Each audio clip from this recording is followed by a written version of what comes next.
Hi friends, இன்றைக்கி பார்த்தீங்கன்னா விநாயகர் சதுர்த்தி. எல்லாருக்கும் விநாயகரோட ஆசீர்வாதம் கிடைக்கணும்னு நான் மனசார வேண்டிக்கிறேன். வீட்டில் இன்றைக்கி சாணி போட்டு வீடு நிறைய இருக்கணும் அப்படின்னு சொல்கிறதுனால கோலம் போட்டு விட்டுட்டு இருந்தேன். குட்டி பாப்பா கோலம் போட்ட உடனே அவளை தூக்கி வச்சுக்கணுன்னு ரொம்பவே அடம் பிடிச்சா.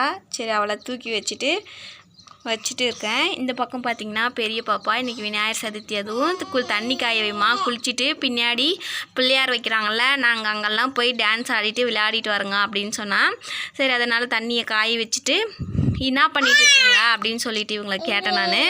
அதுக்கு அவள் நான் பிள்ளையார் வச்சுட்டு விளையாடிட்டு இருக்கம்மா அப்படின்னு சொன்னால், இவங்க விளையாடுறத பார்த்துட்டு எனக்கு சின்ன வயசு ஞாபகம் வந்துடுச்சு. நாங்களும் சின்ன வயசுலலாம் இப்படி தாங்க விளையாடுவோங்க, நம்மளாம் சின்ன வயசில் இப்படி தானங்க விளையாடுவோங்க.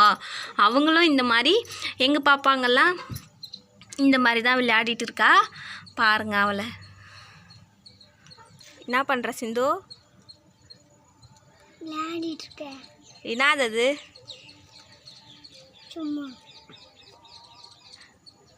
சும்மா விளையாடிட்டு இருக்கியா? சரி, இலையில வச்சுன்னு இருக்குல்ல, அது என்ன?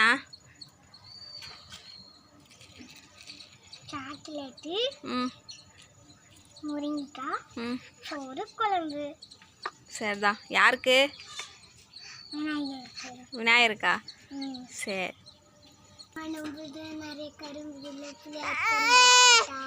சரி. இன்றைக்கி பார்த்தீங்கன்னா கோழியெல்லாம் நான் நைட்டே பிடிச்சி மூடிட்டேன். ஏன்னா பக்கத்து நிலத்தில் போய் சாம்பார் வெங்காயத்தெல்லாம் சீக்கிது அப்படின்னு சொல்லிட்டு பக்கத்து கோழிக்கார் சொன்னாங்க.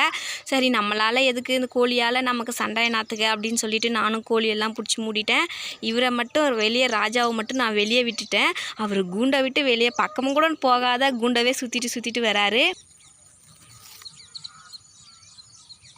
சரி, பாப்பா தான் கரும்பு கேட்டால, நம்மளது தான் கடகடன்னு வளர்ந்துருச்சேங்க கரும்பு.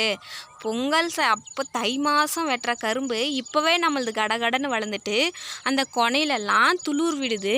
கரும்பு கொனை, அந்த தண்டு மேலே கொனை இது வருதுங்க இல்லையா, அதில் கரும்பு முளைச்சி மேலே வருது.